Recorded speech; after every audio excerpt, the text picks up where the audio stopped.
Hey everyone, welcome back to the channel. So on Monday this week, I got a text from the dreaded HMRC. Yes, that HMRC. And it wasn't threatening or anything like that. It was just a polite reminder to check if I need to declare any gains from my crypto. But it definitely got my attention and it pushed me to finally start looking deeper into how this stuff actually works. Now, I want to be clear from the outset, I'm not a financial advisor. I'm definitely not a tax expert. I'm still learning all about this stuff myself. But I've already found out a few important things that a lot of people in the UK crypto space probably aren't paying much attention to, if any attention at all. So in this video, I'll walk you through what I've learned about crypto tax in the UK so far, what you need to look out for, and what you can do to protect yourself. Now, if you live outside the UK, this video won't cover your local tax laws. Every country handles crypto differently, so make sure you check out sources much more relevant to where you live. Okay, so let's get into it.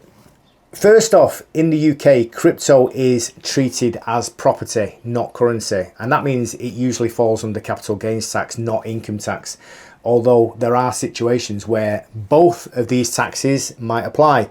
Now, you're liable for tax when you dispose of crypto, and disposal doesn't just mean transferring it back into pounds, it also includes swapping one token for another. Spending crypto to buy something, maybe using a crypto debit card, or even gifting it to someone else, unless it's to your spouse or civil partner. So let's say that you bought Ethereum for £1,000 and you sold it for £1,600.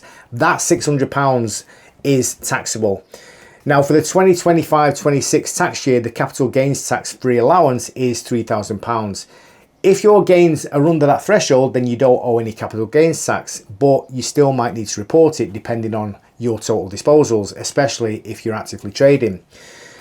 But it gets even more complicated when income tax comes into play. Now, if you're earning crypto through staking, mining, getting paid for doing some work, or receiving airdrops, HMRC might consider that income and tax it accordingly based on the market value at the time that you received it.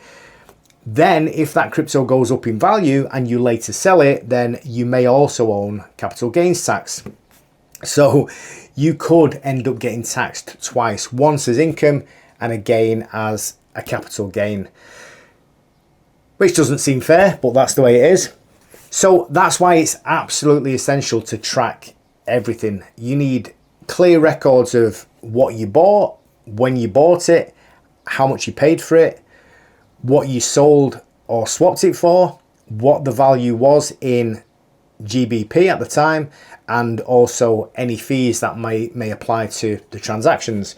Now, there are tools out there like Coinly, CoinTracker, and Accounting that let you connect your wallets and exchanges to automate most of this.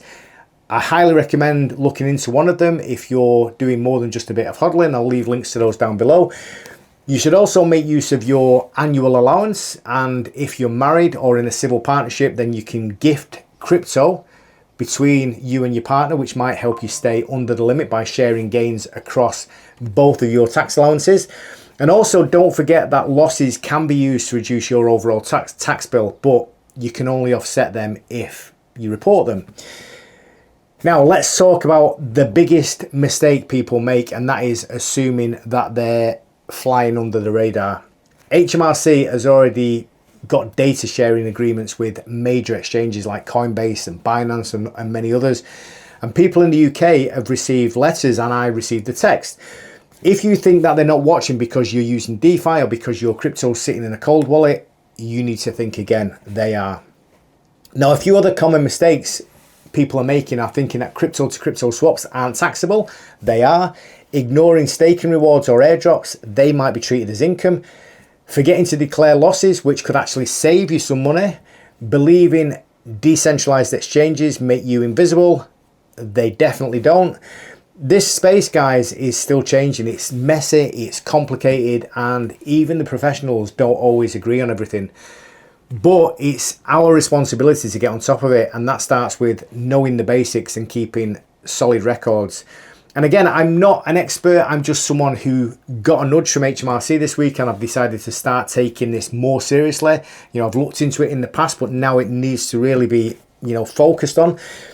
And as I keep learning more, I'll be sharing more of what I find here on this channel. So keep your eye out, keep watching this channel. If it helped, then hit the like button, leave a comment, let me know where you're at with your own crypto tax situation. If you've dealt with HMRC before, whether that's good or bad, I'd love to hear your experiences. Make sure to subscribe to this channel because I'll be doing lots more videos on this content as I go deeper and deeper into it, and hopefully be able to help you navigate this nightmare that we're all going to find ourselves in. But we need to be on top of it because we don't want to find ourselves, you know, in trouble with HMRC because we've not declared any income. Don't assume or don't think you're smarter than HMRC, guys, because you'll find yourselves in a lot of hot water. Anyway, thanks for watching. Take care of yourselves, and I'll see you again in the next video.